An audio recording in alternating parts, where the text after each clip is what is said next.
Gabby here with us today. Now, in case you're wondering, hey, wasn't YDRS an in-person biannual forum focusing on youth and children development? The answer is yes. But because of certain circumstances, we have gone online this year, so keep an eye out for any future presentations. My name is Janet Maclea. I'm a programs manager with Alberta Recreation and Parks Association. So I am your moderator for today. Of course, I do have another name. I have a Blackfoot name that was given to me by John Chief Moon Sr. of the Kainai Nation.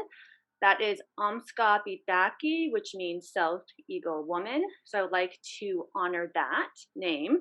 And in fact, I would like to honor the conversations that we're having today by incorporating some traditional Indigenous oral practices to open our session.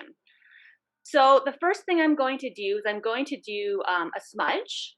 But before I do that, I have this tobacco here that I want to offer to Gabrielle in exchange for the knowledge and the wisdom that she is giving to us today.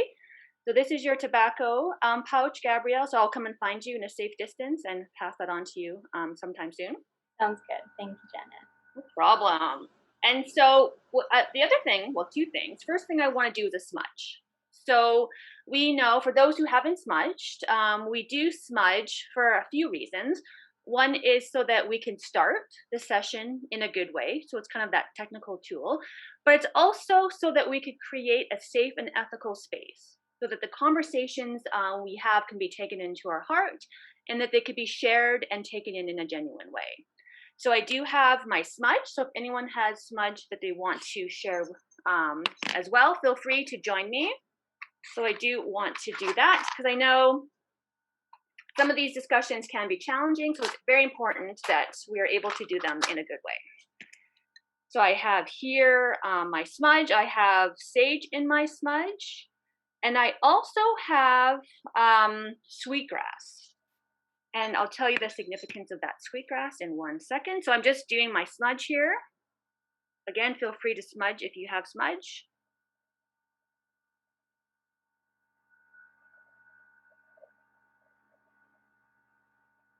I'm sending some smudge towards you all. And so the significance of the sweetgrass, that is used often by the Blackfoot Confederacy. And so as I do my smudge, I also want to do my land acknowledgement. So as I said, I did receive a Blackfoot name, and I know that Gabby also holds a Blackfoot name. So I will actually focus my land acknowledgement on that today. So I'm here in Mohkinstsis, which is the traditional name for Calgary here in the Blackfoot Confederacy. So with that, I would like to acknowledge the people that have been here since time immemorial and the importance that connection is to the land and to the elders and to the names that we have been given. So I acknowledge for that acknowledgement, and here's my smudge again for both myself and for Gabby. Okay, so a few things, and then I'll turn it over to Gabby. So one thing, just some housekeeping items. So at the end of today, there will be the opportunity to ask questions. There's a chat box, so keep those questions in mind, and then you could ask those questions in the chat box, so hold them until the end. We are recording, so if you don't want your picture or your image on screen and recorded, please remember to keep your camera off and your sound off. In fact, please keep your sound off for the whole time. It's just a nice etiquette thing so that we don't get any background noise. That would be greatly appreciated. But as we come to our questions and you want to ask a question in person, feel free to come live then. So thank you so much for that. I would now like to introduce Gabriel Taylor, who is, like I said, our speaker for today. Gabrielle is a programmer for Trellis and the Iiyika'kimaat program. She is a proud Blackfoot woman who was raised here in Mohkinstsis, who has a Piitaaki and Kainai background. As a queer and two-spirited woman, she is a strong advocate, a passionate advocate for 2S LGBTQS+ issues, as well as an advocate for the Bipoc community. So it is a huge honor to have her here. I've worked personally with her at a collaboration that we did on the Okotok Indigenous River Camp Program. And it's always an honor and a pleasure to be involved with Gabrielle. So I would like to turn it over to her and invite her to share her story. Thanks so much, Janet. Yeah, so as Janet was saying, I'm a programmer with Trellis, with the Iiyika'kimaat program. I've been there for just about 2 years now. I'm just going to pull up my slideshow that I have here, just a couple of slides to help kind of go along here. Sorry, I just have to share my screen.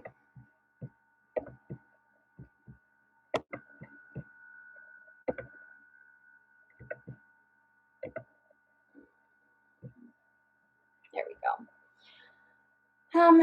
So I will start with a brief introduction of myself. I know Janet had kind of touched base a little bit as an overview, but I like to give an understanding as to who I am and where I come from. It's always strange to me when people introduce me by my full name. Sometimes I forget that that's my full name. I often go by Gabby, but my spiritual name was gifted to me actually just this past summer at the culture camp that Janet was talking about by Kelly Good Eagle. So my spiritual name is Piitaaki, or Eagle Woman. This was a really huge moment for me in my kind of cultural journey.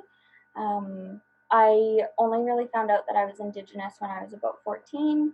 And it's been a whole journey of trying to reconnect back to culture and community. And in that, I've learned all of these things. I've had these experiences. The things that I'm going to share today are all lived experiences. They are things that I've learned from my peers, from my supervisors, from my elders, and from myself, and most importantly, from the young people that I work with.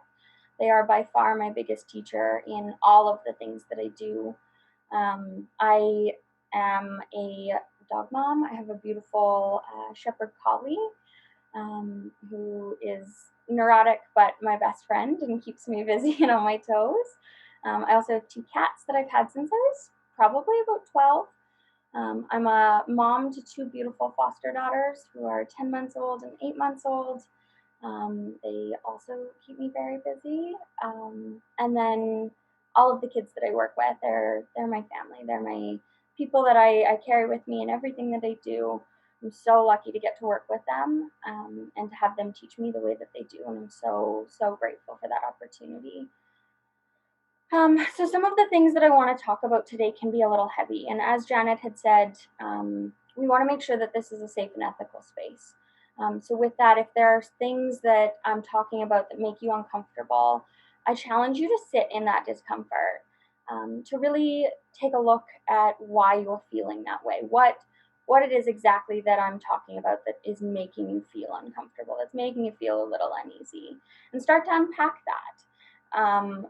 I at no point am ever intending to insult or harm anybody with the things that I'm saying. I am just trying to speak my truth and the truth of the communities that I belong to and represent. And so if anybody needs any extra support, would like to stick around after to kind of unpack some of that, more than welcome. I'm more than willing to spend some time with that, as I know that there are some other people here that would be capable of doing that with you as well. Please, if you have any questions, just toss them in the chat box. I will do my best to answer them as they come up, if that's the case, or I might just wait until the end. We'll just take it as things go. And so I want to touch on some key terms that I have here. So while we're talking about these things, I'm gonna go through some quick definitions, just to give you a solid understanding of kind of the language that I'm using, and I'll talk a little bit about where I'm coming from with a lot of these, because these definitions carry a lot of weight in the conversation that we're about to have. So when we talk about BIPOC, a lot of people ask me, what is that? So it was a term, it's an acronym that stands for Black, Indigenous, and People of Color. It's a little bit more inclusive than referring to somebody as a single race. It eliminates the opportunity for people to be offended when you assume their race. When you assume that they belong to a certain race, then this acronym can be really helpful. So there's an entire community. It's a fairly new term that's been kind of used, but it's one that I prefer to use when talking about these types of things. So one of the other things that I find is really important to talk about is tokenism. Um, and so this is a term that comes up often in a lot of the work that I do. And again, I'll be talking from a place of being a queer Indigenous woman. So these are my experiences from that perspective, from that lens. The young people that I work with are Indigenous, often queer as well. So most of the conversation will be geared to that because I only really like to speak to things that I have experience and knowledge in. I'm not at any point speaking for an entire community. I'm just speaking my truth. And that's important to remember when we talk about things like tokenism. So the policy or practice of making only a symbolic effort. When we talk about having a safe space, we need to really address this because more often than not, we're attempting to make safe spaces for our young people, but we're not taking the appropriate steps to make sure that that space is safe. We're doing things like putting up a pride flag or a sticker on our phones. We are hanging flags, the Métis flag, but not really understanding the importance that those things carry. Not really making sure that the people that these young people are coming to for safety and security and support are capable of having the conversations that are going to come up, that are going to arise when you work with the BIPOC and queer community. We have to really start to unpack how we're representing ourselves. That it's not about saying you're not a safe space because you only put up a pride flag, but the importance of really starting to do that work yourself. That you are understanding, where did that pride flag come from? What's the history of pride here in Calgary? What does that look like? Because I can tell you that it's been a long journey. For a lot of the communities that I belong to. I came out when I was 14, and I remember my first pride was down Stevens Ave, and it was like 20 minutes long, and it was amazing, and I was so happy, and it's still one of the happiest times of year for me that I get to celebrate because I get to walk in a group of people and feel invisible. And that's not a feeling that I have often, or really ever in my life, that when I walk into a room, people stare because I'm often holding my partner's hand. So you see two lesbians. The people that I date have often been people of color, and so you add that compounding in there. And so when we talk about making sure that we're creating safe space, that looks like really starting to understand where these young people are coming from, the things that they've experienced in their life, and not just putting things up like a pride flag or a picture of the Métis flag, that we really are starting to get the whole picture, putting in that effort to make sure that you have the knowledge to support these young people. And we'll talk about that a little bit more. So this word often makes people feel really uncomfortable. And one of the things that I say to people when I talk about this word isn't meant to offend, and this word isn't meant to make you feel bad. This isn't something that you can control. We all carry privilege. It is ingrained in our society, and it's not necessarily that you can be blamed for, but it's something that you're responsible for. So I'm able-bodied. That is a privilege that I carry. I can walk on the 2 feet that I was born with.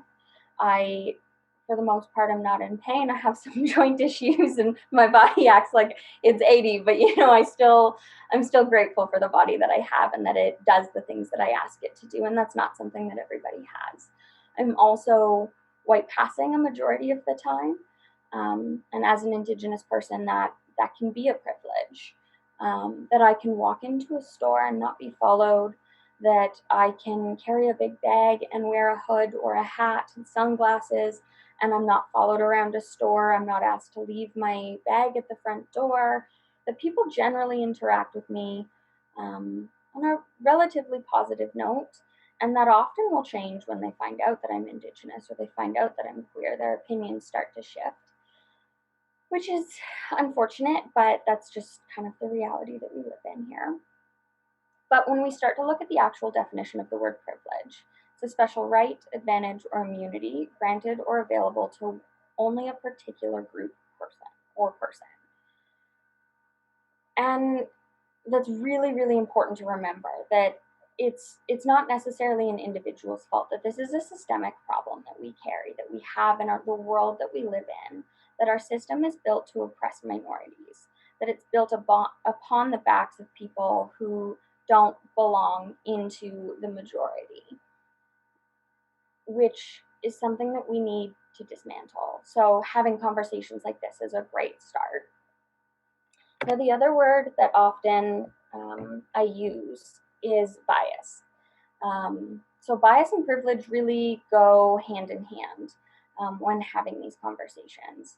So bias is prejudice in favor of or against one thing, person, or group compared with another, usually in a way considered to be unfair. When we take a look at bias and the impact that it has, we talk about it in this industry when we work in the nonprofit sector, when we work with vulnerable populations. We go through training and we're going through our schooling to be social workers or support workers or addiction workers, whatever your schooling is, that you're taught to check your bias. But we don't really do that in every interaction we have. We do it in our trainings, we talk about it, that like, oh yeah, I have biases, I'm aware of them, but we don't really start to unpack where those biases come from, and then in turn understand that this is a systemic issue, that these stereotypes were created to continuously oppress these minorities that they're attacking, and that as a systemic issue, it requires more than just that minority's voice to speak up, because oftentimes we're not heard. We're not listened to, our opinions aren't valid, the media will invalidate the things that we're saying, blow it out of proportion, and then biases are created, which creates so many more problems. And people then really begin to carry those biases with them in every interaction that they have. And they unfairly judge groups of people based off of these things that are happening without having the whole picture. So intersectionality. So I've kind of touched on this a little bit when I talk about myself. So by definition, the interconnected nature of social categorizations such as race, class, and gender, as they apply to a given individual or group, regarded as creating overlapping and interdependent systems of discrimination or disadvantage. So when I take a look at this and I apply it to myself, the intersectionality that I carry with me is that I'm a woman, I'm queer, and I'm Indigenous. So I have so many things that are built to keep me small, to keep me in a little box that makes people comfortable. But it also means that when I interact with people, I have such a different perspective on things, because I'm coming from a place of having these experiences as a woman where I can't necessarily walk down the street and feel safe. Add that on top of holding my partner's hand, that then I'm terrified because we're queer.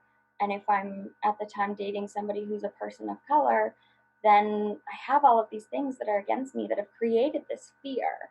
And so when I interact with people and it's positive, it's such a strange feeling for me. I always carry fear in most of the interactions that I have, because I never know how people are going to respond. I never know if they're going to understand that when they say something it's offensive, and how to engage in those conversations. I always struggle with trying to unpack how much do I say, how little do I say, and then when I talk about these things, that I'm not just coming from a single place of, oh, I'm a woman, I understand, I'm also queer, I'm also Indigenous, so I have all of these other things, all of this trauma, all of these negative experiences that I carry with me. I also have some incredibly amazing experiences. At no point am I saying that my life is horrible because of all of these things, because they've also brought me these incredible communities where I've met these amazing people. But when we talk about it in the context of our young people, we need to be aware that they're coming with all of these things. That it's not just they belong to a single community. That more often than not, BIPOC people or queer people will have some sort of intersectionality in their life that's going to affect the way that they interact with you. And it more often than not will be a negative experience. So you have to work that much harder to earn their trust. But when you do, it's the most rewarding thing that you'll experience. So I get asked a lot what the word two-spirit means. So I've pulled this definition, and there's a bit of history behind this word. Sorry. So people use this word in a lot of different contexts, and this will explain kind of why. So two-spirit refers to a person who identifies as having both a masculine and feminine spirit, and is used by some Indigenous people to describe their sexual, gender, and or spiritual identity. As an umbrella term, it may encompass same-sex attraction and a wide variety of gender variants, including people who might be described in Western culture as gay, lesbian, bisexual, transsexual, transgender, genderqueer, crossdressers, or who have multiple gender identities. Two-spirit can also include relationships that can be considered polyamorous. The creation of the term two-spirit is attributed to Albert McLeod, who proposed its use during the 3rd Annual Intertribal Native American First Nations Gay and Lesbian American Conference held in Winnipeg in 1990. So it's still relatively a new term. Not everybody identifies with the word. They feel that it doesn't encompass or describe how they identify, which is 100% valid in how that goes. I always ask people if that's how they identify. I use the word queer and two-spirit interchangeably. I've done it a couple of times now. You'll probably hear me continue to do it through this conversation. It's not a word that I identified with when I first heard it because I felt like I wasn't Indigenous enough, that I didn't have the knowledge or the teachings to use that word. And then in the past year or so, I've really just started to connect with that was a way to describe who I was as a person in just a simple explanation, that it encompassed my indigeneity with my queerness, and I loved that. I love being able to explain to people who I am and where I come from, and the knowledge and the history and all of those things that come with that identity. So with all of those things in mind, when we start to talk about how to create safe space for our young people, we have to also think about how we can create brave spaces. And so a safe space is the first step. That we create a place where young people can come in, they are able to see themselves represented. And that can look like a lot of different things. That can look like having posters up on the wall, like we were talking about, having flags around, having smudge available for our young people.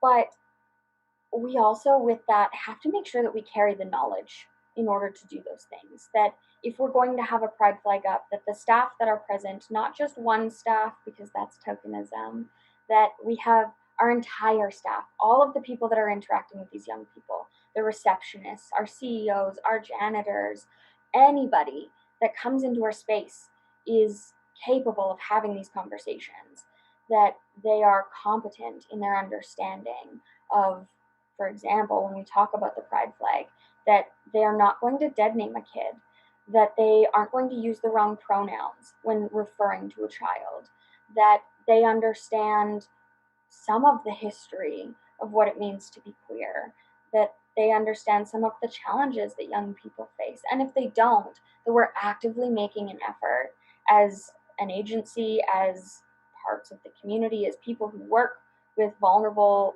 populations, that we have that knowledge. It is our responsibility, whether you belong to that community or not, when you're working in this field, to make sure that you have and carry this knowledge with you, so that you're able to support these people when they come in and create a safe space. Brave space is just as important, if not more so. Brave space is when you can have conversations that challenge people. So if a young person or a vulnerable person that you're working with comes to you and says, I'm actually feeling really uncomfortable with a statement that you said. Number one, you've created an environment where your young person or your vulnerable person can come to you and say that is incredibly important. And that comes from having these conversations, by creating space for them to come and talk to you about these things and monitoring how you respond. That you're not bringing your biases in, that you're not bringing your privilege into those conversations, that you're checking those at the door when you walk in, because you have them. We all do. But when we interact with these people, that we are aware of those things, that they're coming from a place that we may not understand, but we have to work that much harder to make sure that we do understand, so that we can help these people, so that they feel that they have a place to belong, so that it's not just once a year when they're walking in the Pride Parade that they look around and feel represented, that it's not when they go to a powwow and they look around and see all of these people that look just like them, that they see that representation in everything that they do when they interact with you, that they feel that, because then you're able to have these conversations where they can say things like, actually, I really am not comfortable with that statement, or, they're able to challenge each other. I've had interactions with young people in program where they've held each other accountable because we've created a space where our kids can come and be themselves, and they know that even if they say something that other people aren't necessarily going to agree with, that they're going to be respected. And when we have these types of conversations, oftentimes the fear is that they're not going to be respected, that they're dismissed, because that's their reality. That's the world that we live in, that when we talk to people outside of our communities about these things, that when people are accessing services, that they're facing discrimination in everything that they do, that the assumptions that people make about them as Indigenous people, as a Black person, as a queer person, as just a person of color, that people make assumptions about us every day. That when we're making the effort to create these safe spaces for our young people, that we're also not putting our lack of knowledge on them. So we can have smudge out, but having the knowledge of how do we smudge, so that you're not just like, here's smudge, and the young person's like, you assume that because they're Indigenous they know how to smudge, because a lot of the time they don't. Intergenerational trauma has taken that, colonialism has taken that away from us. We don't all have that knowledge. We're all actively searching to reclaim that. It's something that is currently happening and will continue to happen, because things like residential school only ended in 1996, which really isn't that far in our history. So we have to keep that in mind and in our future in order to support these people. It's uncomfortable. We don't like looking at it. Sometimes we carry guilt over things that our ancestors have done. And while that's important to acknowledge, it's not for the people that belong to that group to make you feel better about that. And you have to be so aware of that, because if you're coming to a young person assuming that they know how to smudge and then being like, can you teach me? You've then taken away that safe space. You've then taken away you as a person that they can trust, because now they know that you don't have the knowledge. You're just putting on a show so that they feel comfortable and talk to you about things. It comes across as insincere and disingenuous. And when you're dealing with people who have compounding intersectionality and belong to these oppressed minority groups, trust is a huge thing, because the system is often against us and makes it really difficult for us to access services. And so we have to be aware as service providers of how we get that knowledge, that it's not from the people that we're serving.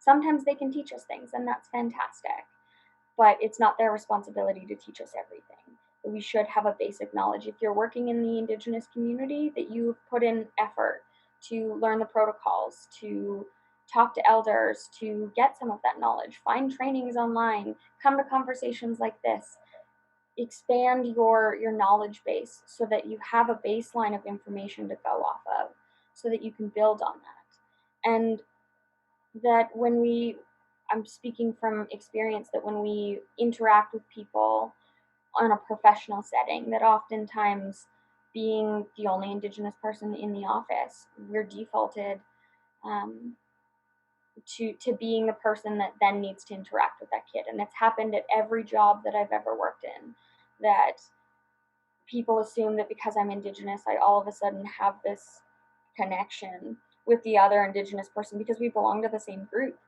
But we may not get along, we may not like each other, and that's okay. Us being Indigenous is, yes, something that like we both share, but not necessarily our, sorry, there's a dog barking and it lost my train of thought.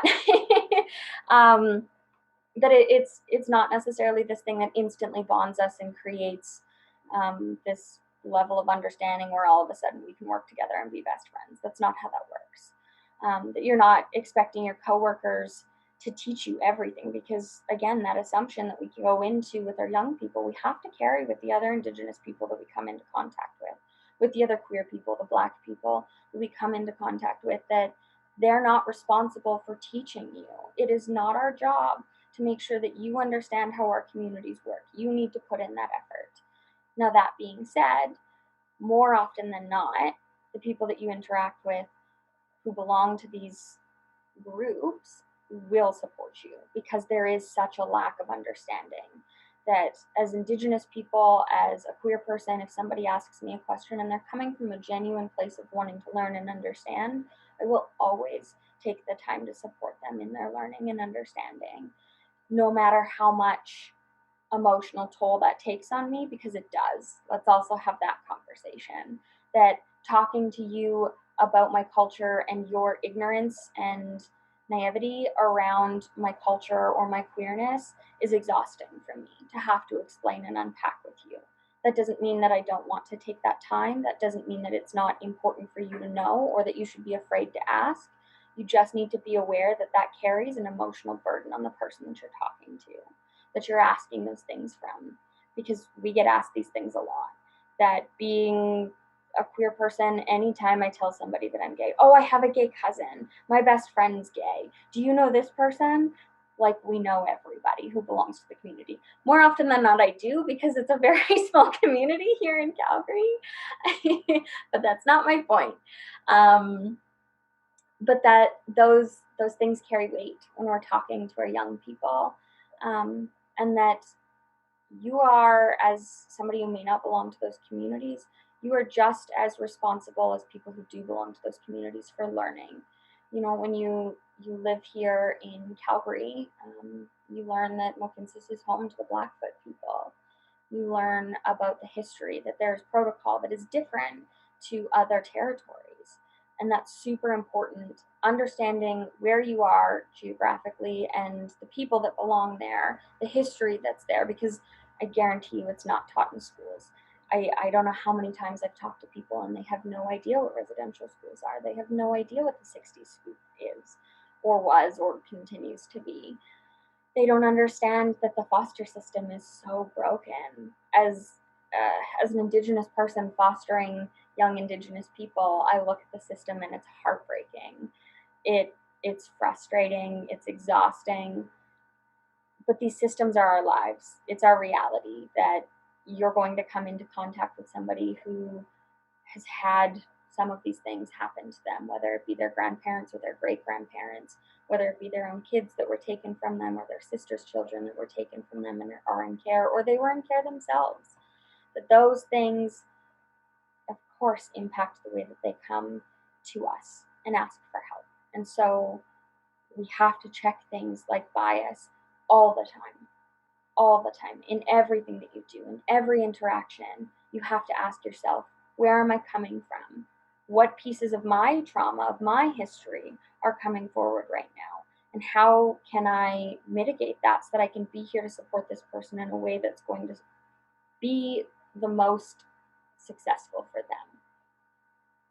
We talk about understanding how our privilege impacts others, that we need to use our voices for good, that we need to advocate for our young people, that we need to advocate for our vulnerable populations, that these types of conversations are so important, because we really start to understand just how our existence in society. I had this conversation with my partner the other day about how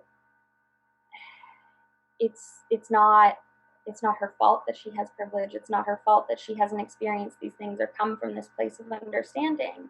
But again, it's her responsibility to understand that she has a voice and can use that to support me. And that doesn't necessarily mean going to rallies and being, right there. While that's super awesome and we love that, it's understanding that we're going to go into situations and people aren't going to listen to us. And so sometimes that means speaking up and being like, hey, actually, Caleb had a really great point. Do you want to repeat that, Caleb? Like, do you want to share that with the group? I don't think that they heard you. It's if that doesn't work, continuing to repeat what that person said until they hear them, and then giving that person credit for it. Actually, that wasn't my idea. That was Caleb's. He's really knowledgeable in this. Maybe we should bring the conversation back to that. It's making sure that our young people feel like they have a voice to speak up in, because oftentimes, like I've said, they don't feel like their voice is valuable. They don't feel like their opinions matter. They don't feel like they have an opportunity to speak up and speak their truth and have that be respected, because that's not their reality. That's not the world that they live in, and it's unfortunate. But we as the adults, as the service providers, it's our responsibility to make sure that we are doing these things so that we can better support these people. And one of the biggest things that I've learned, and sometimes this is really difficult because we think that we know better as educated people, as people just in these positions. While we may not think of them as positions of power, they are. There's a power differential when we interact with our clients, with our young people, as adults, as people that are, taking care of them, that are giving them these services, that there is a power differential, and that's going to impact the way that they respond to us, the way that they hear the conversations that we're saying. But we have to provide opportunities for our young people to speak up, that we give them opportunities as often as we can to share their truth, to talk about the things that they experience. And you know what? Sometimes that's going to be really uncomfortable for you. If you don't belong to their group, it may feel like an attack, and that's why we have these conversations. That's why we talk about things like safe and brave space, because there are going to be times where they're just going to be angry and venting about things. And as a generalization, I don't know how many times I've heard my kids say, I hate white people. White people are the worst. And sometimes you just have to let them sit in that and be like, all right, that's fair. Like, that's really valid. I see where you're coming from. Should we maybe take a look at how it's not a generalization of all white people, because that's the same thing that they do to us, kind of breaking that down. But still allowing them to feel heard and listened to, because again, it's their truth. We can't tell them how they're supposed to feel. We can't tell them what they're supposed to be feeling. We need to give them opportunities to dictate to us what they'd like to see in space, what they'd like to do in programming. That giving them opportunities to learn. In our program specifically, we're an Indigenous youth healing program for urban kids here in Calgary. We work with kids ages 12 to 21, which is a pretty wide variety or range for kids, but it provides us this really unique opportunity where it's intentional, but it seems unintentionally, give the older kids the opportunity to have some leadership skills. That we put the expectation that as the older kids in the group, it's your responsibility to teach these younger people how we work in group, holding each other accountable to conversations, to things that we say, that we're okay to challenge people when they say ignorant or rude things, but we're not attacking each other. That if we have a problem, we come back and we talk about it, oftentimes in a cultural way. I've had a couple of experiences in my life where people have attempted to use my culture as a way to diffuse conflict, but didn't do it in a sincere way. And it made an unsafe situation for me emotionally that much more unsafe. I was already feeling vulnerable, and so somebody had suggested that we use a talking circle, which seemed like a fantastic idea to me. But this person didn't have the teachings to facilitate that conversation in the way that it was meant to with circle process, which then made it really unsafe for me. And so that's, just a learning opportunity for this person, and I don't fault them for that. I think that we've worked through that, and it's all good. But it was a moment for me where I then had to work through and find a way to make that space safe for me again. And that was really difficult, and it took a lot of work, and it's still taking work. But as an adult, as somebody who works in this industry, who works in this field, has the education that I have and the experience that I have, for me to have to do that and continuously work on it, I put that into perspective for my young people who may not have those skills, who may not have been taught how to take a step back, how to talk about things, how, when they're feeling anxious, coping skills that they have, or to use, that they then carry that with them, and that impacts the way that they interact with you moving forward if you don't find a way to repair that. And you're going to make mistakes. We all make mistakes. We're human. And that's okay. It's a learning opportunity.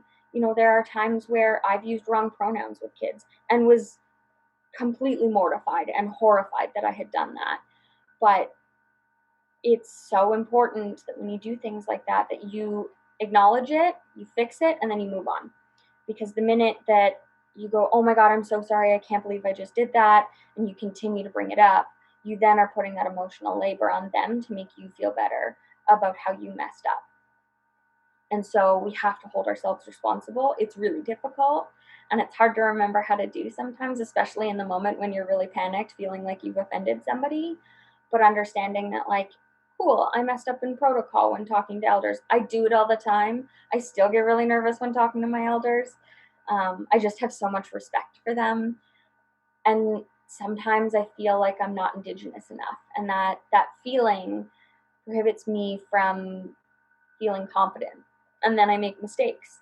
But I have these incredible people around me who take those opportunities to teach me, who take a second to slow me down and be like, all right, just take a breath. Do you want to try that again? That's okay.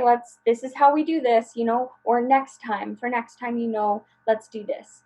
I've had elders in the past be like, hey, actually, the next time that you come to ceremony, your shirt was just a little low, wasn't super inappropriate or anything. Do you want to just wear a different shirt? And if you don't have one, let me know and I'll bring one for you next time. It's just little moments where instead of making me feel bad, they chose kindness.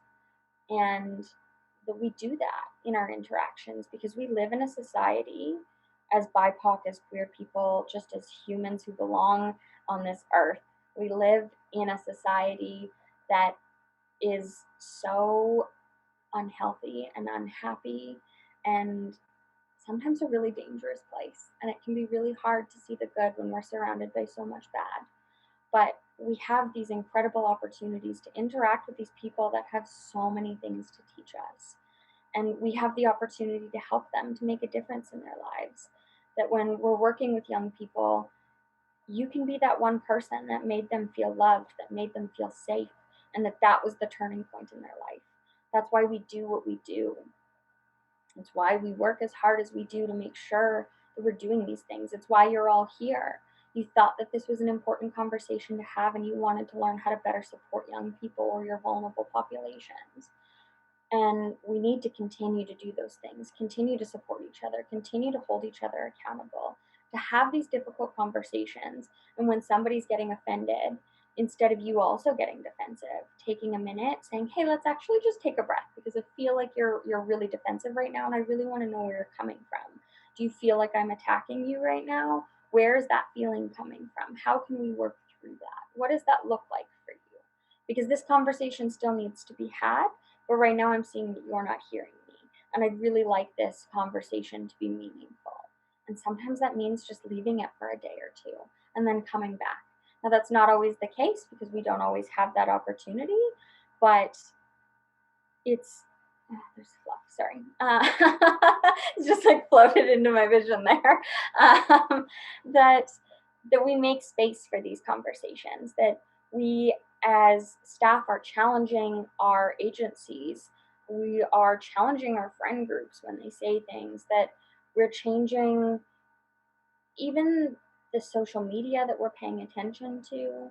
Um, there was a huge movement with Black Lives Matter, which is such an important conversation. But you take a look now at your social media, how many people are still talking about that? And why is it that your newsfeed was filled with it in the beginning, but it's not anymore? Where did those people go? Why did your social media algorithms stop paying attention to that? Why did they stop showing you those things? Did you stop interacting with those posts? Did you stop interacting with the people who were talking about that? Did you forget that that was a thing? And that's okay if you did. But the important thing is that we're checking ourselves, that we're constantly asking ourselves these questions and then being like, okay, how can I, there is a big movement, there was a big push for it, but what's happening now? How can I support my local communities right now? What's the difference that I can make for the young person that walks through my door? What's the one thing that I can do for them today to make them feel included, to make them feel like I see them? Because we don't feel seen, or we feel seen too much. That everybody sees us for that presentation as a queer person, as a BIPOC person, and that's exhausting. So providing a space for them to just sit and be themselves without having to put on a performance, without having to switch into being on, because that's also a thing that we do. We call it code switching, where you go from one community to another and you adjust your language, your body language, the way that you dress, the things that you listen to based off of the group of people that you're interacting with. So I do it a lot when I'm interacting with my coworkers. I use more Indigenous language. We have a lot of slang words that we use. The way that I carry myself is different. My confidence level is different than when I'm with my queer community. I am a completely different person and obnoxious. I mean, that's just a part of my personality, and that comes out in a lot of places. But I'm more vibrant and outgoing and silly, and all of those things come out when I am in that friend group. That we get really loud. I've had conversations with a couple of my queer friends about how part of queer culture sometimes is just talking over each other, because we're so used to people not listening to us that when we all get together, we start having conversations, we just talk over each other, and it's like yell talking, because we all get like really riled up really quickly talking about these things that we're experiencing. And then somehow I'll have a friend be like, why are we yelling? And I'm like, I have no idea. We're all sitting at the same table, and like 5 tables over can hear everything that we're saying, and maybe we should just like take a minute. But it's important to create space for our young people, for our vulnerable people, for our friends, for our family, where they feel like they can just settle down, that they don't have to be anything but themselves. They don't have to explain their indigeneity or their queerness to you or to anybody else in that space. And sometimes that means advocating for those people instead of expecting them to speak up and teach other people when those opportunities come up, and making sure that you're educated enough that you can do that in an articulate way that makes that person then feel like you know what you're talking about, and it's okay for them to be quiet, that they don't have to step up to educate people, because there are other people that can do it. And as people who support these communities, who are allies to these communities, it's those types of things that make a safe space, that make it a place where people can come and have these in-depth conversations about their experiences and not feel judged, not feel like they have to make themselves small so that you feel comfortable in that conversation, that they don't apologize for their existence, because that's something that happens so often. I don't know how many times I've apologized to people for things that I shouldn't have to apologize for talking about, my indigeneity or my queerness, and it makes people uncomfortable. And then I feel the need to apologize because I'm like, oh, sorry, change the conversation to something you want to talk about. And we shouldn't be doing that to our kids. And it happens so often. And unfortunately, in this field, I think sometimes we forget because we do things like, LGBTQ2 plus training, diversity training, and we're like, oh, I did this training, check, that's fine. I'm knowledgeable enough now. I know what the LGBTQ2 plus community is, so that's enough, right? So I can put up a flag. I know the word intergenerational trauma and that colonialism was a thing and residential schools were bad. So I can support Indigenous people. I'm not saying that those basic understandings or baseline things aren't important, because they are, but they're just that. They're a baseline. They're a starting point for you to grow and learn. When we when we do those things, we see the impact that it has on our young people, that our kids then begin to flourish, that they start advocating for themselves, that they start creating opportunities where they don't need us to speak up for them, that they're doing that on their own. And it's such a beautiful thing to watch. These young people who come to us who are shy and quiet and feel like they don't belong, be in our program specifically is what I'm referring to, but be in our program where we connect them with elders and connect them to culture and to community through so many different things. Teach them life skills, just give them a space where they can be themselves. And you see these beautiful humans emerge where you feel so satisfied because you see that young person and you're like, wow, you are confident and capable, and you feel those things. You feel intelligent. You feel like you have the ability to be kind to people, to teach people things. And then you see them do it with the other kids in program. And then you watch that same cycle continue. And that's how we build stronger communities, by having conversations, by creating safe space, by teaching our young people, by supporting our young people so that they can teach other people. And then we have this incredibly strong community of people who are then just uplifting each other, because that isn't something that we see happen often.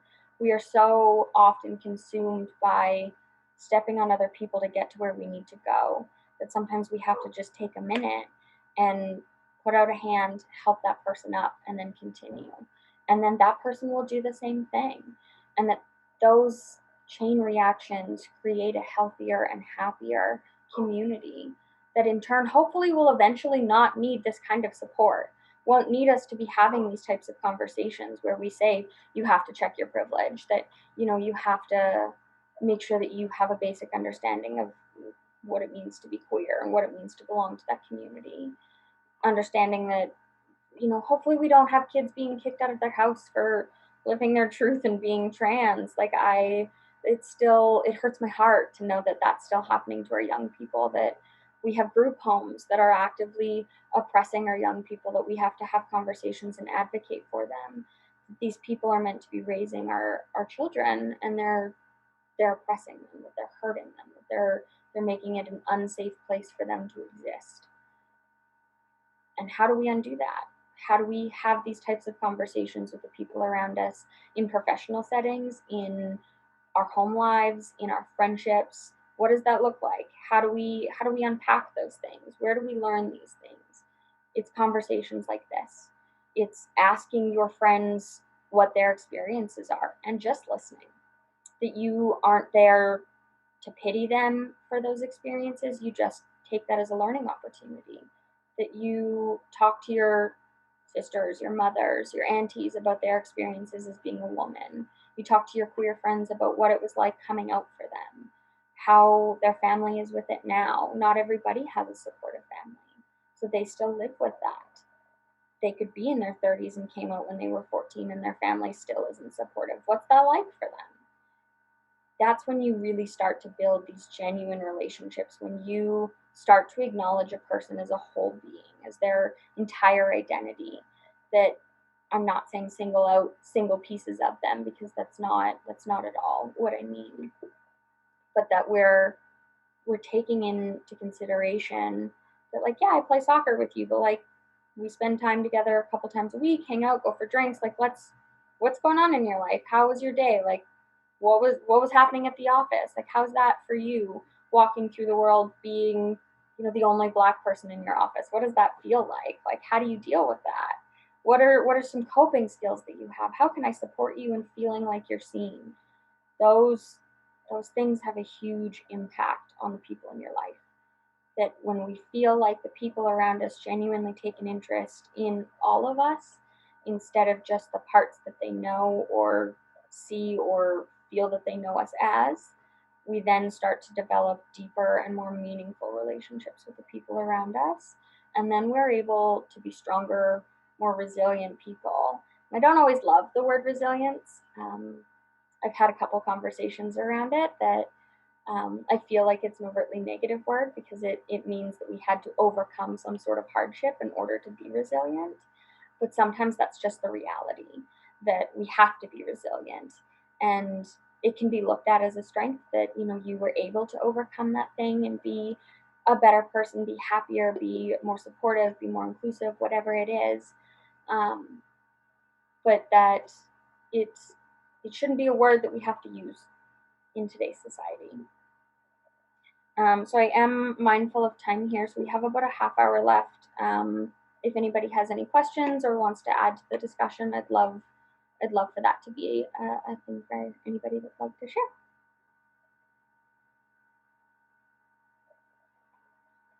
Hi. So Gabby, maybe unshare your screen and then we could have a conversation. Yes. Thank you. Hi. So now I know why you and I get along so well, because I am also secretly obnoxious. It's not a secret at all. So I think no, maybe it's not a secret for me either. It's fine. Secret names and our obnoxious names go hand in hand. So that's interesting. It's interesting. Have you ever read Richard Wagamese? Haven't, no. Ojibwe writer, and he said the thing about resilience. He's like, I don't want to be resilient. I don't want to snap back to where I was. I want to move forward. Yeah. I want to snap forward. So I think that's a really interesting point. So any questions? You're welcome to come live. Like if you have a question or a comment for Gabby, feel free to come live and share that comment or question as well. I have something that I think you definitely touched on it. So I love the point that it's not your job to educate people. Well, you're a kind person and you will if people make genuine effort, that there's things to do that they can do themselves. Because I know I often tell people come to me and they say, how can I learn more about Indigenous community? And I say, go to a powwow. Yeah. And they say, well, I'm not Indigenous. Am I allowed to go? Will they be mean to me? And what would be your answer to that? I would say, why do you feel like you wouldn't belong there? Where's that bias coming from that you feel like you wouldn't belong? I feel like there's a lot of misinformation around our community that because of the trauma that we've experienced, that sometimes we're a little closed off with our teachings because they're not meant for everybody to just have those shared with, that it's a learning process, that there are steps to the knowledge that we learn and experience. But that doesn't mean that anybody isn't welcome to come and learn that. It's about understanding that process of things. But if we're talking about things like powwows, like it's an open celebration. Anybody is welcome. And I think that that's also a misconception that our community is closed off, because I have yet to come across somebody or an elder that isn't willing to teach, that isn't willing to support and include people. We just want to feel acknowledged. We want to feel like our history is valid, because it's still being invalidated continuously by things like legislature, conversations that happen, and just laws in general that are still in place that are ridiculous.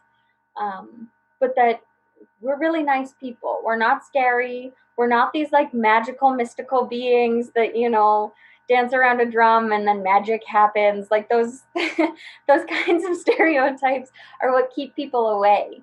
And I get it, because I felt the same way. I was terrified to go to a powwow, but I walked in there, and again, that moment of like looking around and seeing people who looked like me was so validating. I had to check myself when I first went, because I was like, I feel like I'm too white to be here. And I had to ask myself, why do you feel that way? Like, where is that coming from? And how is that going to support you in understanding where you come from? Like, this is a part of your history. So regardless of what you look like, it's a part of who you are. and you have to acknowledge that. I mean, not everybody wants to, and if they don't want to, then that's okay. But for me, that was like a missing piece. It was something that I had to do. When I started to connect back to culture was the minute that my mental health started to shift. That it was this really cool thing where it was like something had just fallen into piece and everything made sense. I felt like I knew who I was all of a sudden. Thank you for that. And again, a reminder, anyone, you could raise your hand or just come off the camera. So I just note of that, and I have a question here from you, Alex. Just one Mm-hmm. thing that I noted at the culture camp, Gabby, Yeah. was that issue of not being indigenous enough, especially with the Mm-hmm. youth. And so maybe can you touch base on that? How that actually shaped the context of what you're doing? Because maybe I don't know if anyone don't feel queer enough, they don't feel indigenous enough, maybe they're not black, maybe they're a combination of both. And where the heck do they even start? So if I could answer that, and then I'll go to the Alex question. Yeah, sounds good. I feel like that's because of, you know, when talking particularly about indigeneity, that like because of colonialism, that there was this kind of like bar that if you were white passing, you could function in society. You could go and leave the reserve and be safe. And so we kind of have this understanding that like white is best, and that's not always everybody's opinion. But I feel like when we really start to unpack kind of that feeling of not being indigenous enough, that because of colonization we have lost that connection to culture, and then we feel like we don't have a right to get that back. At least in my experience, the people that I've talked to, that they just didn't know where to start because they felt like, oh, I'm only, half indigenous, or I'm only a quarter, so I feel like I shouldn't have, stepped into this place where it's all indigenous people. I feel like I just don't carry the knowledge. I don't have the blood quantum, whatever it is. Um, and my biggest piece of advice is just jump in. It's terrifying, and sometimes it can feel like you're drowning for a minute, but the minute that you take a breath and look around is the minute that you realize that you're not drowning, you're floating. And that's such a cool feeling when you just take a breath and you look around and you're like, oh, cool, these are just people who belong to the same community, and them knowing these things doesn't make them better than me, it doesn't make them more indigenous than me. They just have a little bit more understanding. They were given that opportunity maybe sooner in life.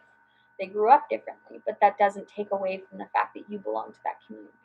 The same as I came out when I was 14. I have friends that came out a year ago and they're in their late 30s.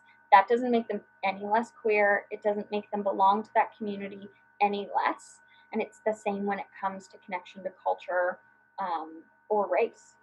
That your connection to it, your understanding of when that came to fruition, doesn't change the way that you belong to that community. It doesn't mitigate any of that. You will always belong to that community, whether you came to it 5 minutes ago or 50 years ago.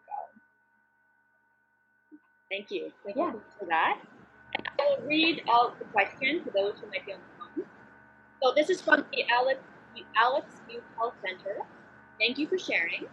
I was wondering if you would be able to talk a bit more about cultural appropriation versus sharing a culture, because I think that's something that can hold people back. Thank you. Yeah, for sure. I think this one's a hard one because everybody carries different definitions of it. And so you're going to run into probably some problems around other people's opinions. Mine is, the level of knowledge that if you're doing something because you're just trying to check a box, like you um, want to go to a powwow. That's great. But don't just go there and like take pictures so that like you said that you were there. Really learn about it. Like where did these dances come from? What are they singing? The drummers, like what does that mean? What's the significance of the circle? Like there are so many opportunities for you to learn versus just going and doing it and then being like, oh, I've been to a powwow, so I can wear regalia. Um, like those, that's a huge difference, is understanding the teachings that are behind it, because in our culture there are teachings to everything that we do. There's meaning behind all of it, which is one of the most beautiful things about our culture, is that there's a lesson in everything that you do. I've had elders talk to me about how the grass is meant to teach you about forgiveness and gratitude, that we continuously walk all over it and break it, but it continues to grow despite being broken down and stepped on. And that we should be grateful that we have such beautiful grass growing to teach us how to forgive, how to have gratitude for the things around us, that despite, those negative things happening, that we can still move forward. We might be a little broken, a little bent sideways, but that we're still okay. We're still a piece of grass. But that level of understanding, that level of knowledge, I think is the big difference in appropriation versus sharing in the culture. That if you are a non-Indigenous person and you want to teach a kid how to smudge, that you've put in that effort into talking to an elder or a knowledge keeper, somebody who has those teachings, who can pass that along to you, so that you can do it in a good way. And as long as your intentions are pure and meant to learn, there's usually some forgiveness in that, to a degree. I'm going to say that, like, sometimes people's ignorance gets the best of them, where that entitlement to culture or community will take over. But just, yeah, that genuine interest in learning and having that understanding before you do something, I think, is just what's really important. Awesome. Thank you for that. And again, if anyone has any questions. So this is the question that all presenters hate. So I'm going to give it to you because of my obnoxious nature. So top 3 tips. Like, if I have 3 seconds with you and you're telling me your top 3 that I need to take away with, no matter what, from this hour and a half, what are they? Search out trainings, and do your do your research. That they're not, cisgendered heterosexual white male teaching a LGBTQ2 plus two-spirit training. That may be what you feel most comfortable with, because they're going to share a lot of the same ideologies, but they're not going to have the same experiences. It's not the same. So making sure that the presenters that you're going to, and sometimes that pertains to the, like, Indigenous community as well, that you're going to people, there are unfortunately people who don't always have the teachings but pretend to. And so just really understanding who you're working with, and making sure that they're coming from a good place and you're coming from a good, genuine place. I think putting yourself out there, making that effort, is another thing that, like, sometimes we're just so afraid to offend people. But if you come from a genuine place, trying to learn, and you come to them and you say, I'm looking for some trainings, or I'm having a really hard time with this kid. I haven't had time to look up the things that I'd like to look up. Can you teach me how to do this one thing so that I can support them in the moment? But, like, here are the things that I'm doing to try to, like, this doesn't happen again. And I think, I don't know about the third one. That's a big one. I think for me, my biggest takeaway is always just checking your privilege and bias. That, like, understanding where you come from, and how that impacts the way that you hear people. Because if somebody's coming and talking to you, I'm going to come from a very different place if somebody comes and talks to me about their experiences than a cis hetero white male might. He's going to hear a whole different story than what I'm telling or what I'm being told. And so just checking yourself, how are you hearing them? Where are they coming from? And not just, like, where you think they're coming from. Ask them where they're coming from. Like, have those conversations. Don't be afraid of your young people. They have so much knowledge and experience to share with you, and just give them those opportunities to do that, and you will not be let down. Awesome. Thank you for that. I love that. Yeah. You need to make sure who your audience is and who your teacher is. Yeah. Yeah. So thank you for that. So we have a question from Caleb and then a question from Jessica. So Yeah. Caleb, you want to come live with your question? Sure. One thing that I've experienced with programming, especially youth programming, is that sometimes you have to deal with the parents. Or you create a safe space, or you feel like you've got a nice safe space, and then the next day the kid comes in and says, "My dad says I don't have to talk about that, or I don't have to deal with that." Is there any tips or anything that you've experienced that works to, I guess, recreate that safe space and work with that family, that kid, that parent? I would have a conversation with that parent separately. I would make space for that conversation to happen and educate them, because if they're coming from a place of ignorance and passing that on to their young person, it's going to disrupt your safe space. And so, I mean, I'm not saying that that'll be successful 100% of the time, because there are plenty of ignorant people that live in this world that are just stuck in their ways. And then at that point, I think you just have to try your best to mitigate those conversations and, really just enforce those boundaries and hold people accountable. And it's super difficult. Like, I'm not going to lie to you. There have been times where I just had an experience where I had somebody had said something really offensive, and they were close to me, and I had to weigh my options and be like, am I going to have this conversation right now? Like, is this the time and place? Yes, it is. This is a learning opportunity for everybody here. And so then I had to have that really difficult conversation. Um, and that person didn't hear me. And that's okay, because other people in the room did. And that's going to be an important piece, that whether that young person that is causing the problems hears you, what the other kids will see is that you're holding him accountable, or her or them accountable for their behavior, and you're not allowing that kind of thing to happen. And sometimes that means you remove them from that conversation, that you're like, you know what, actually that's not acceptable, we're going to go have a conversation about that in the hall right now. And then somebody else can take over facilitating, and then you talk to that person about that. But that the people that are in that space see that you're standing up for them, that you're holding people accountable, and that you're consistent. Because it can't just be for a couple weeks after you've come to this conversation that you do that this is in everything that you do. Because if they see that it's just for a couple of weeks, then they're just going to be like, oh cool, this is just a one-time thing. Like, you're still not a person that I can trust. No matter how hard you try, if you're patchy and you're inconsistent, your kids will pick up on it, or your vulnerable people will pick up on it, because they're incredibly intuitive, and then they'll just close off and you won't get in. You won't be able to help them with the things that they need help with, because they're just going to dismiss you and tell you that you're not a person they want to talk to.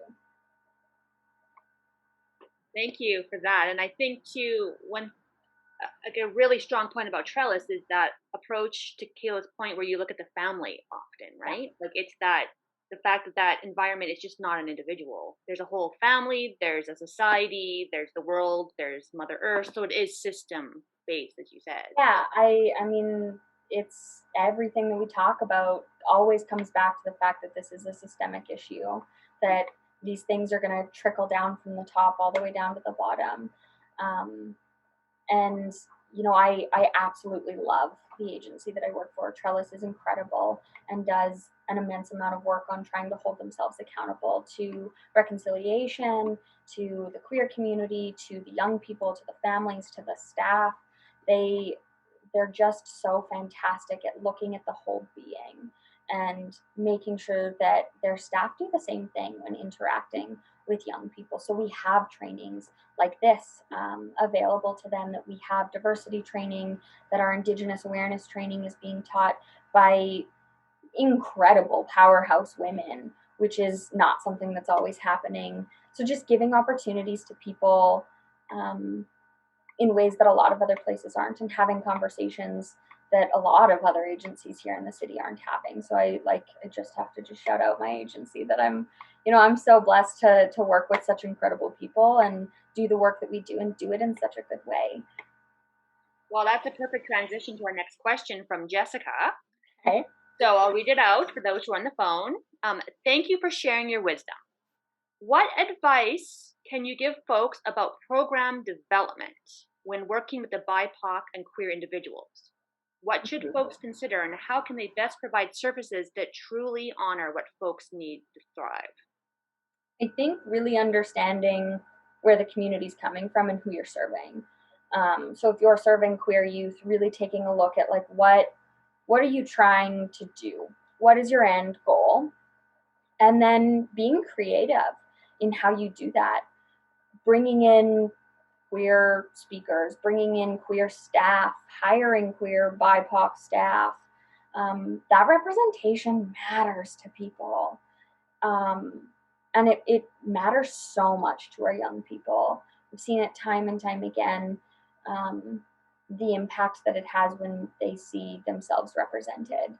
And that, you know, when talking about indigeneity, that you're bringing in elders to talk about things, that you're really taking a look at how your system within your agency is, and then what your end goal is. Like in our program specifically, we work in a Western based agency, but we're an Indigenous based program. So the things that we do are very oral based, that we sit in circle when we're doing program, that we have smudge, that the room represents them, that the elders that we bring in are inclusive and safe people, that they represent the diversity of being an Indigenous person in an urban setting.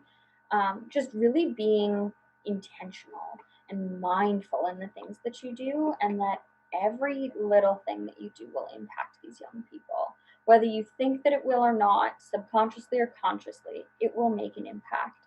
And it may not make an impact on every kid, but there will be a kid that it changes their whole life and changes the direction of where they're going in life. And that's why we do this. Thank you for that. That was beautiful. Okay, so again, offering the platform for anyone who has a question. But on that note, that what just to go a bit further in what you were just saying. So often there's that dream question, that outcome question, and so if things change for the best, suddenly there's a miracle, and everything changes for the best. What is that dream program that best represents like your values and that ethical, safe place for youth? If you were to dream, what would that program look like? Honestly, and I'm not doing this because I work in this program, the program that I'm in right now. When I first came here 2 years ago, I had come from not a super healthy work environment,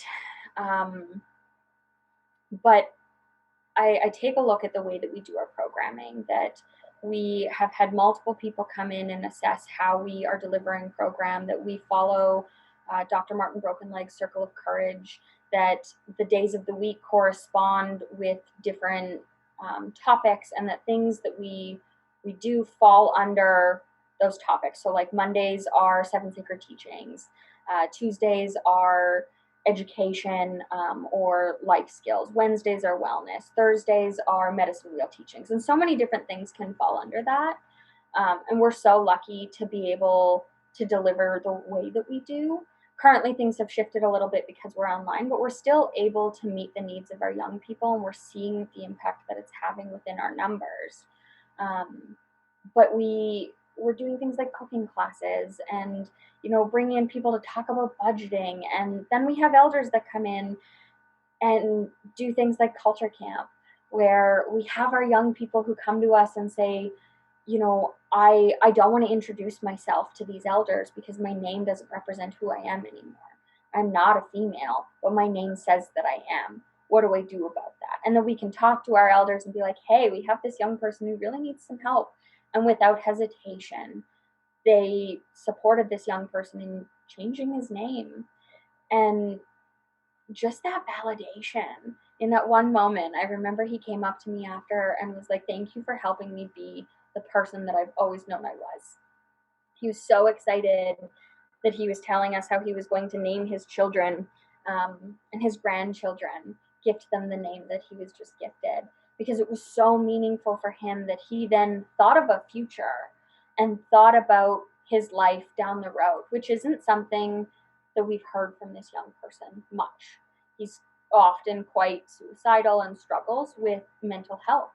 And so in that moment, to hear him talking about his future, that something that seems little as just changing a word in a name to something more gender neutral can impact somebody in that way is just, it fills my heart, it feeds my soul to be able to do these types of things, to support these young people in growing into these incredible human beings that we see them as, that we have the opportunity to connect them back to culture and do it in a fun way, to integrate the fact that we walk in two worlds, that we live in a Western society that's not going to change anytime soon. I can dream and think that, I'd love to go back to the old days and, we get rid of money and technology and all of those things, but that's not the reality. We're moving forward and we have to do that. We have to move forward with the times, but that doesn't mean that we have to lose culture and connection to that when we do it. And so programs like this,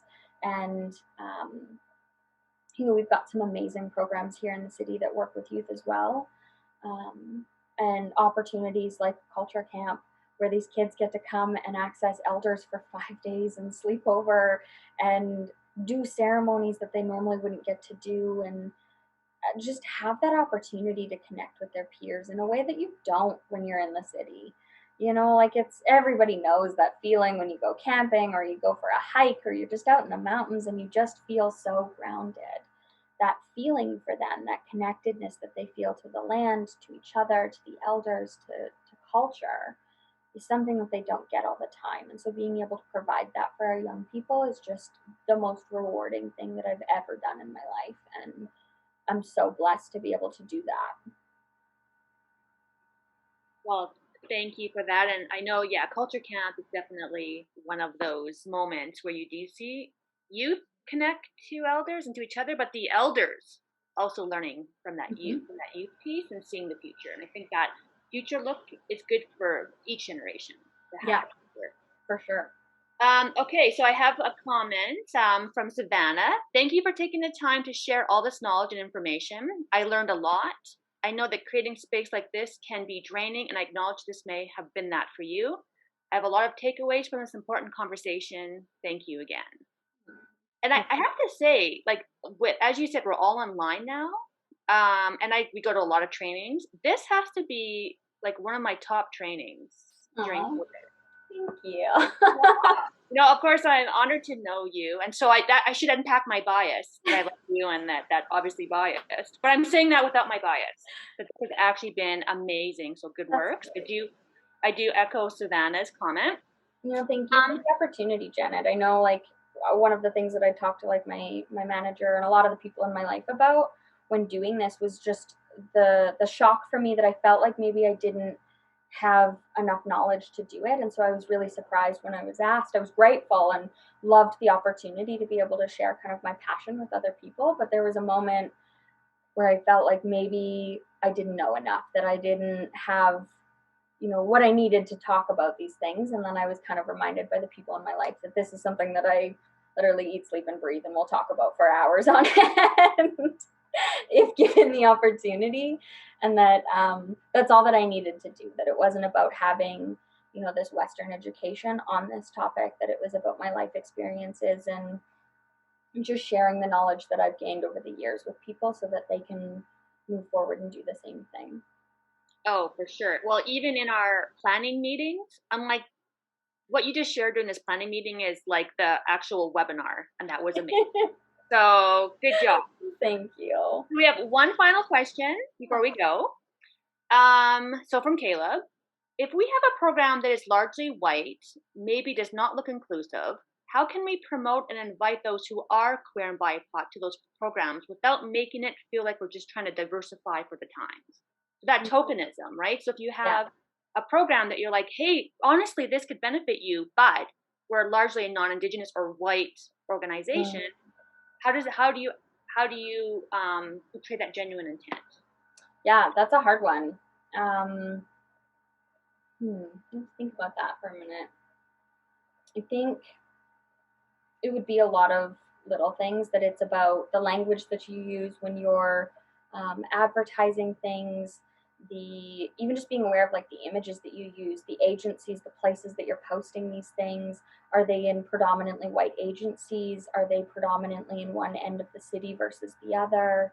And then the type of programming that you're doing. Also, just being aware of that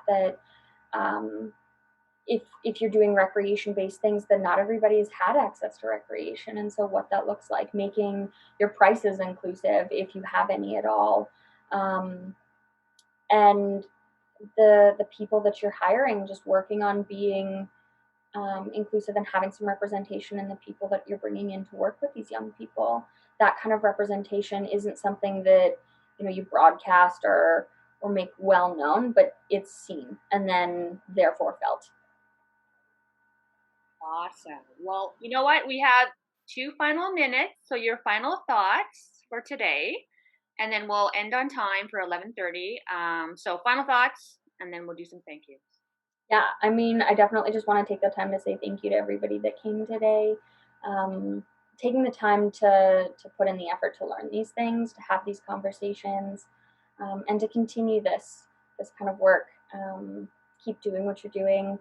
Keep working with these people and sharing your passion with them, sharing your knowledge, and letting your heart lead you versus your head. Don't overthink things. Come from a genuine place of understanding and love and kindness, and you'll be rewarded. And that we're all just looking to feel included.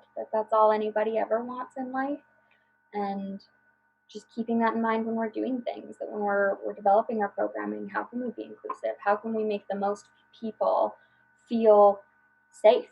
And what does that look like for those people?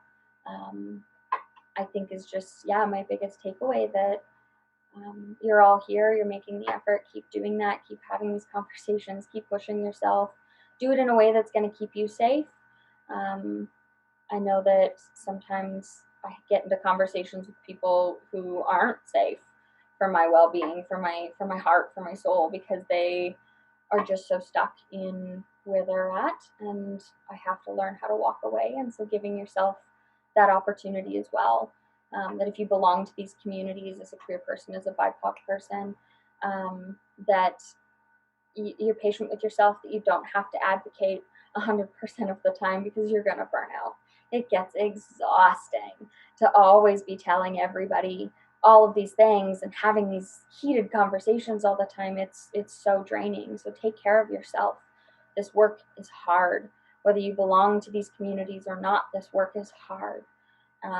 Often we're underpaid, undervalued, but these young people value you. These vulnerable people value and need you. So keep doing what you're doing, keep making the effort, and thank you from me for doing the work that you do. It takes a special kind of person to work in this industry and care about people the way that we do, and so thank you for existing and for coming and being a part of today. That means the world to me, so thank you.